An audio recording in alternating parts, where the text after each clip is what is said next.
बिस्मिल्लाहिर्रहमानिर्रहीम। बच्चों, आज हमारा जो आर्टिकल है वो है एनर्जी बैंड थ्योरी। लेकिन उससे पहले एक छोटा सा आर्टिकल है। वैसे शॉर्ट क्वेश्चन ही आता है पेपर में या एमसीक्यूज आते हैं। ये देखिएगा, ये वाला शॉर्ट क्वेश्चन या आता है ये एमसीक्यूज। क्या है? Electrical properties of solids. Electrical properties of solids में ये आप करेंगे काम। कोई आपके पास मटेरियल है,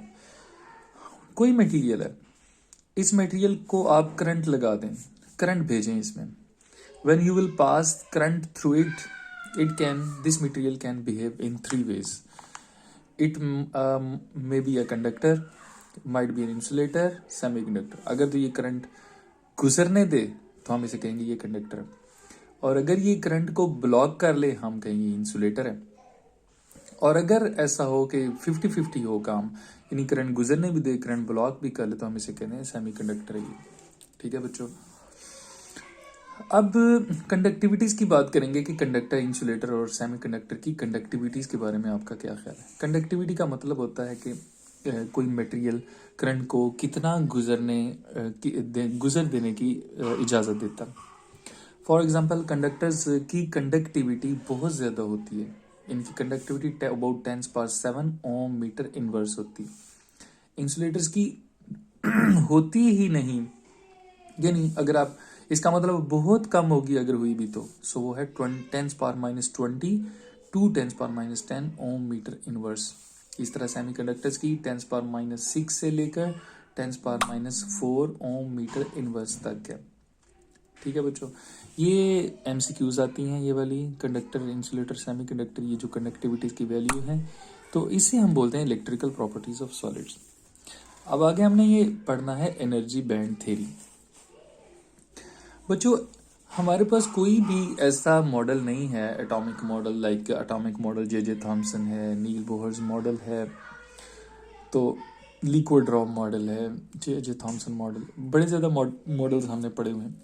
लेकिन कोई भी ऐसा मॉडल नहीं जो हमें बताए कि ये मटेरियल कंडक्टर है, ये मटेरियल सेमीकंडक्टर है, ये मटेरियल इंसुलेटर है। कोई भी हमें मॉडल ये इंफॉर्मेशन नहीं देता। तो स्वयं एक मॉडल के, वो है वेव मैकेनिकल मॉडल।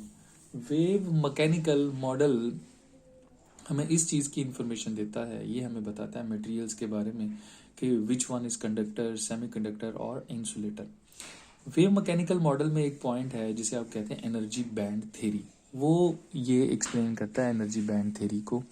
वो जो पॉइंट है वो हमें बताता है which material is conductor, insulator and semiconductor.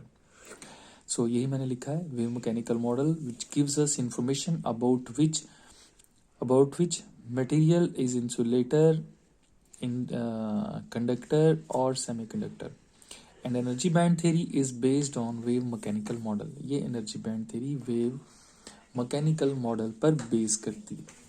आप इधर आ जाओ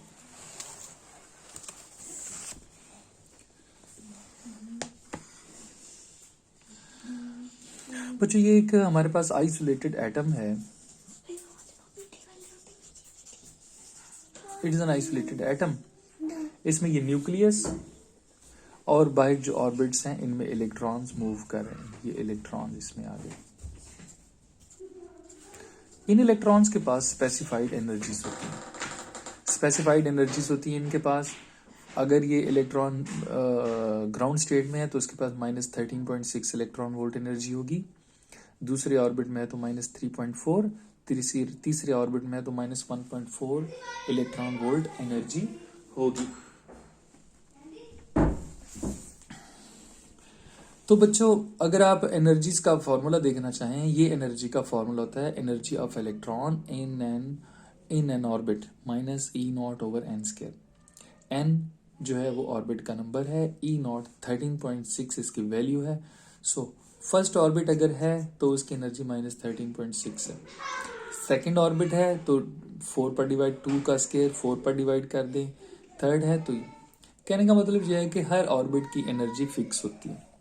ठीक है, अब हम आगे चलते हैं। लेकिन अगर आप 2 एटम्स को पास ले आए, ये एक एटम है, इसी तरह एक और एटम है, इन एटम्स को पास ले आए आप। जब आप दो एटम्स को पास लेकर आते हैं तो इनके जो ऑर्बिट्स होते हैं, जो पहले एक ऑर्बिट था अब वो ऑर्बिट दो में बदल जाता है। ये भी दो में चेंज हो जाएगा, ये भी दो में चेंज हो जाएगा। इनको हम कहते हैं सबशेल्स बन गए। अगर तीन एटम्स पास आएंगे, two atoms come close to each other, two subshells are formed. Three atoms come close to each other, three subshells are formed. Four atoms जब पास आएंगे तो फोर सबशेल्स बनेंगे। Similarly if n atoms come close to each other, n subshells are formed. फिर देखें atoms पास क्यों आते हैं। Atoms come close to each other to form solid बनाने के लिए एटम्स पास आते हैं। जब एटम्स पास आते हैं तो उनके ये जो है सबशेल्स बन जाते हैं।